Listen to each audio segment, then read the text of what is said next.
Hello, lovely people. Welcome to today's episode of Reality TV News. Reminding you, we post videos daily, so if you haven't subscribed to our channel yet, smash that subscribe button so that you don't miss any important update. Today, we're looking at something pretty heavy. How, online stuff can go from just comments to real threats. Threats that change lives. We're focusing on Janet Caperna from the Valley and her recent, frankly, harrowing experience. So let's get into the specifics. We found out Janet Caperna, her husband Jason, and their little son Cameron, who's only 18 months old. They've left the U.S., they've moved to Switzerland, and this isn't just like a trip. No, not at all. It's a direct result of really severe online trolling, and worse, actual threats. Threats, yeah.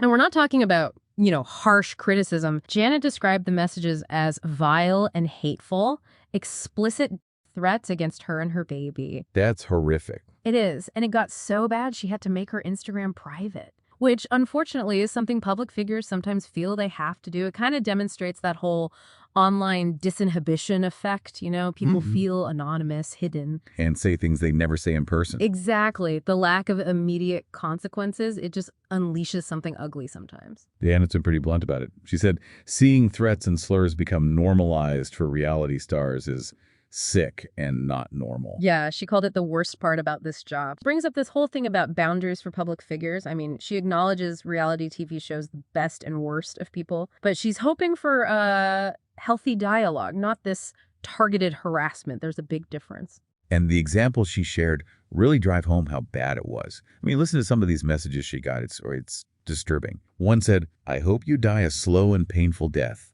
I will put a Sicilian curse on your soul." Oh my God. And there's this one. "Ooh, I know where you live. I've seen where your son goes when you're not with him. Keep an eye on your brakes." That's a direct threat. Chilling. Absolutely. Someone else. "You literally make me so sick. Most likely a psychopath, mother and wife. And just, I literally hope you die." And even wishing her whole family would crash in a helicopter ride. Wow. I mean, these aren't just comments. This is targeted abuse. And on her podcast, This Side of the Hill, she talked about this with her co-host, Jared Lipscomb. She made it clear this isn't constructive criticism, which leads to that unsettling question, right? Who are the people sending this stuff? What are they like in their everyday lives? Well, and that's the really shocking part sometimes. Janet found out one message came from a family photographer. You're kidding. Nope. And another really hateful threat from a mom, a mother with her own young son. So it clarifies these aren't just, anonymous trolls hiding in basements. They could be anyone. That's deeply concerning. And then there's the other layer, the reaction from people she knew. Apparently, a former friend and co-star speculation is it might be Kristen Doubt responded to a comment. The comment questioned her child's safety and maybe a drinking issue, and the response was a laughing, jokey emoji to that kind of comment. Yeah. Janet said she was really disappointed. And it just highlights how even people can maybe unintentionally amplify this online toxicity. Okay, next update we have about Real Housewives of New Jersey. Teresa Giudice is talking about those rumors about her daughter, Gia Giudice, getting fired from Next Gen NYC, and she shared some filming secrets, too. Ah, yes. So on her podcast, Turning the Tables, on July 2nd, Teresa Giudice, she's 53, to shut down those Gia, who's 24 now, firing rumors. What she said. Basically, you can't believe everything that you see out there, and she gave props to Andy Cohen, he's putting the rumors to bed, using her own platform to manage the story. Makes sense. And she agreed with her co-host, right, that Next Gen NYC probably happened because of the Housewives kids. Yeah, she pointed out Gia has been on TV since she was like 7 or 8. It's basically her whole life. Which is wild to think about. But what's really fascinating is Teresa's mission about filming RHONJ. Oh, yeah. She said she forgets tons of scenes they film. Like, she needs producers to refresh my memory for the confessionals, which are filmed months later. Get out. Really? Yeah. She even told a story about Kim DePaula, asking her about a season 1 scene with Danielle Staub, and Teresa Giudice just couldn't remember it all. Wow. That clarifies so much about how those confessionals might work. It's not immediate recall. It's prompted months later. Exactly. It illuminates the constructed nature of it all. If the stars themselves don't remember, what reality are we actually seeing? Good point. And she also talked about hating filming at her house. Yeah, she mentioned the huge crew, her cleanliness thing, which I can totally understand. Oh, for sure. And even things like paint getting ripped off the walls by tape from the production. She described it. 2 cameras. And then there's a producer. There's other people writing down stuff that you're saying. It sounds invasive. It really does. It depicts the reality behind the reality show. It's a full-on production invading your home, not just hanging out with friends. Okay. Absolutely. Next, we are going to talk about a situation that has, well, many people scratching their heads. David Beador and Lesley Beador. They were recently spotted together despite, a restraining order and an active divorce filing. Yeah. Let's unpack this. It's fascinating, isn't it? Yeah. Well, what's really striking here is the sheer contradiction. The sources just illuminate this couple who are, right in the middle of a super public, very litigious split. Mm-hmm. And yet there they are, seen together, looking pretty casual. Vacation vibes almost. Right. It makes you question everything. So let's dive into the core mystery here. David Beador, he's 60, formerly on Real Housewives of Orange County. Right. It was just 2 weeks after he filed that restraining order and the divorce papers against his estranged wife, Lesley Beador, she's 41. Mm-hmm. This was all after she supposedly attacked him, accused him of being gay. Serious stuff. And then, boom, they're photographed together at the Montage Big Sky Resort in Montana, of all places. Yeah, that Montana reunion, it's baffling. Yeah. It really connects to this bigger picture, raises some important questions about, personal relationships under that kind of intense public scrutiny. Definitely. Especially when you've got legal actions involved. And that eyewitness account from Bravo and Cocktails, it actually deepens the intrigue, doesn't resolve anything. How so? Well, it described them as having, almost no interaction. Lesley, Dorit, was apparently on her phone. David looked half asleep. It's odd. Given the circumstances, that kind of public non-engagement is almost weirder than a fight. That is strange. And Lesley Dorit herself kind of confirmed they were there, right, through her Instagram. Yeah, she did. Posted story photos, one with their little girl, Anna Love, who's 4. Picturesque Montana views. Mm-hmm. She even wrote, "Montana, you have my heart," with some Lainey Wilson lyrics. Watermelon moonshine. So she's acknowledging being there, but, not directly commenting on why they were together. Right. The context is missing. And the court documents David filed back on June 17th. They really bring to light how severe his claims are. Okay. I mean, this history sets the scene for why seeing them together is just so surprising. Yeah. He alleged she married him for money, called her a pathological liar. Serious accusations. And then the physical claims. Gouging skin from his arm, shoving her fingers into his mouth during a fight. This was apparently before a trip to New York. Whoa. He alleged she then created this self-serving narrative that he bit her fingers and that she forcefully slapped him multiple times. Yeah. This background, it makes the Montana sighting just mind-boggling. It really does. So what does this all mean for their relationship? They only got married in October 2020. Is this reconciliation? Co-parenting? Yeah. It's weirdness. That's hard to say, isn't it? Yeah. It could be any of those or something else entirely. The public nature of it all just fuels speculation. Okay, let's shift gears a bit. Next update we have about a more joyous event, though still pretty dramatic in its own way. Southern Charm star Madison LeCroy, she recently welcomed her second child, a baby girl named Teddy. It's her first, with her husband, Brett Randall. He's 38. And this story, it clarifies just how unpredictable life can be, even for reality stars who seem to plan everything. How so? Well, Madison went into labor at 34 weeks. Her water broke at home, 2:30 in the morning, right after her mom's birthday concert. Wow, 34 weeks is early. It is, and it meant she was totally unprepared for the hospital. Yeah. Finding yourself in labor that early, it just throws everything into chaos. And here's where it gets really interesting, as she put it. Madison, Sheena, told us weekly about the crazy birth story. She gets to the hospital, she's only 1 centimeter dilated. Okay. But she was determined to wait for Brett, her husband, who was way out in California at the time. Oh, wow. So he wasn't even there initially. Nope. And get this, while waiting and knowing she'd likely need a C-section, she had her glam team come to the hospital. Wait, seriously, glam team? Yep, for a blowout and natural makeup before the C-section. Okay.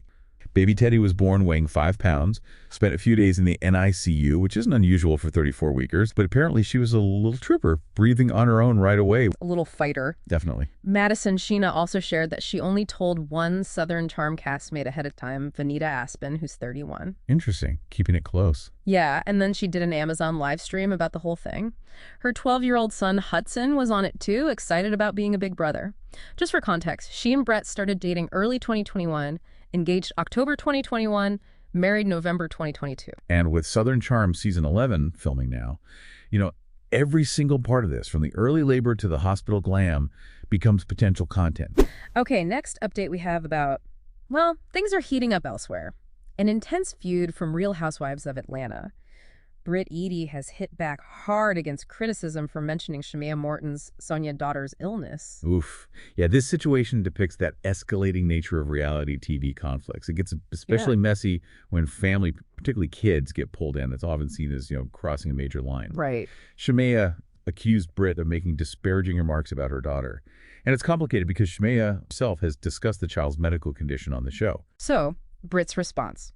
She went straight to threads, didn't hold back at all, addressed a fan who questioned her, and basically told Shamea, using some very strong language, she accused Shamea of being a liar, called her a wen all season long, implied she was an addict, bullied her, and then the kicker accused Shamea of weaponizing her child condition to gain sympathy. That is incredibly pointed. Yeah. This really raises that question again, doesn't it? Yeah. Where is the line in these feuds? Is there even a line anymore? Seems like maybe not. Because Brit defended herself further. Another fan criticized her, saying housewives never attack each other's children. Brit's argument was basically, well, Shamea attacked my marriage, paid people to spread gay rumors, attacked my reputation, called me a fraud, tried to get me fired. So tit for tat, basically. Pretty much. Yeah. Brit literally said, I attacked her parenting. Simple as that. It's this attempt to equate attacks, suggesting if one person goes low, anything is fair game in response. It depicts a really volatile dynamic. And Brit also claimed she'd always taken the high road in the media, never spoke ill of other housewives, while Shamea supposedly came for me in every media outlet. Yeah, it's clear this is deep. A really volatile disagreement playing out very publicly. Definitely not just on-screen drama anymore. Okay, next update we have about some Real Housewives of Miami drama. Lisa Hochstein is clarifying her friendship with Larsa Pippen and, interestingly, defending her partner, Jody Glidden. Friendships on Housewives. Always a minefield. Seems like it stems from Larsa accusing Lisa of hanging out with Larsa's ex, Marcus Jordan. He's 34. Right, and also tension from that trip to Italy. So Lisa went on Instagram stories to set the record straight. She directly refuted Larsa's claim that they were best friends for 15 years. Oh, really? What did she say? She clarified they did not actually become friends until 4 years ago, right before the reboot. Said they bonded through the show, just like Marcus and Jody did. That's interesting. It highlights how these show-based friendships might not have the deep roots they sometimes seem to imply. Exactly. And Lisa really dissected Larsa's idea of a friendship. She brought up Larsa only showing up to one of Lisa's crucial court hearings because she was subpoenaed. Ouch. Not exactly supportive bestie behavior. Right. Lisa also gave other examples Larsa's reaction when Dr. Nicole Martin joined the show, her treatment of Gertie Abrera, 47, during her cancer battle. It depicts a very different view of their bond than best friends. More like situational allies, maybe? Seems like it. It brings to life Lisa's Dorit perspective that the friendship wasn't what Larsa claimed. And here's where it gets really interesting, the Jody Bullino part. Lisa fiercely defended him against Larsa's claims that he went crazy and disrespected her in Milan. Okay, what was Lisa's Dorit defense? She basically said there are more than 80 people there and nobody saw it. She even suggested pulling surveillance footage. Whoa, calling her bluff. Totally. She emphasized how calm Jody Bullino is, said he doesn't raise his voice, not even to his ex-wife. And then she flipped it, asserting that Larsa is literally known for provoking people and yelling. That's a powerful counter-narrative. It's not just defending Jody Bullino, it's directly challenging Larsa's credibility and accusing her of being the instigator. Okay, next update we have about some classic Southern charm shade. The matriarch herself, Patricia Altschul, has weighed in on Todd and Julie Chrisley moving to Charleston. Ah, Patricia. She, at 84, is clearly no fan of the Chrisleys moving from Nashville. Todd's 56, Julie's 52, recently pardoned, planning to film a new show there. Right. And Patricia's Sheena comment, captured by Bravo and Cocktails, about their move. Perfection. Just, there goes the neighborhood. Classic Patricia. So concise, so cutting. It evokes that whole sense of protecting Charleston's established social order, the one she kind of presides over on Southern Charm. Definitely. And you have to remember the context. The Chrisleys were pardoned by President Trump on May 28th. They revealed on ABC News they plan to buy a mansion, turn it into a hotel, and make a show about it. Right, a new venture. Plus, they started filming a Lifetime docuseries that's now about their post-release life, not their kids coping while they were away. So Patricia's Sheena comment isn't just about new neighbors. It's likely a critique of their whole reality TV brand and maybe the perceived impact on Charleston. A clash of reality TV titans, potentially. Could be. Meanwhile, Savannah Chrisley, she's 27, who took care of her younger siblings. Yeah, Grayson and Chloe. Right. She sounds excited about moving to Charleston and getting a condo. She joked about not missing landscapers or pool people. And Todd apparently teased her about her priorities. A little glimpse of their family dynamic returning. It is. So you have Patricia's very Charlestonian shade, and then the Chrisleys looking for a fresh start, ready to jump right back into the public eye. It sets the scene for some interesting potential interactions down the line. Definitely something to watch. Okay, finally, next update we have about a really serious situation unfolding on Love Island, USA. Producers are reportedly in crisis meetings. Yeah, this is about resurfaced social media posts from contestant Cierra Ortega containing racial slurs. This raises such an important question, doesn't it? About accountability in entertainment, the impact of your past online. Definitely. Cierra Ortega, who's coupled up with Nick Van Steenberg right now, has at least 2 instances that have surfaced involving anti-Asian slurs. In today's world, that digital footprint is permanent. The posts themselves, pretty bad. One was a deleted Instagram post from 2015. She's on a mountaintop, uses that slur starting with C to describe squinting when she smiles, captioning it, still C at the top. And then another one from 2023, same slur. After getting Botox, describing her eyes again. The repetition, and how recent 2023 is. Yeah, that makes it even harder to dismiss. The U.S. Sun is reporting that execs are meeting. A production source apparently said Cierra Ortega is in deep trouble. This kind of word is unacceptable. A lot of us want to take her out of the show as soon as possible. And didn't they already remove someone else this season for something similar? Exactly, Alyssa. Yeah. Kicked off earlier for similar reasons. So this demonstrates a clear pattern and a precedent set by the show's production itself. They've acted on this type of issue before. The sources quoted sound really angry about it. Everyone is furious that this post exists, that she used that word. Another insider just flat out said Cierra Ortega should be removed. That internal pressure, combined with the precedent, it puts the producers in a tough spot, but also maybe a clear path. It illuminates the challenge of vetting, but also the importance of responding decisively when these things surface, especially concerning diversity and inclusion standards.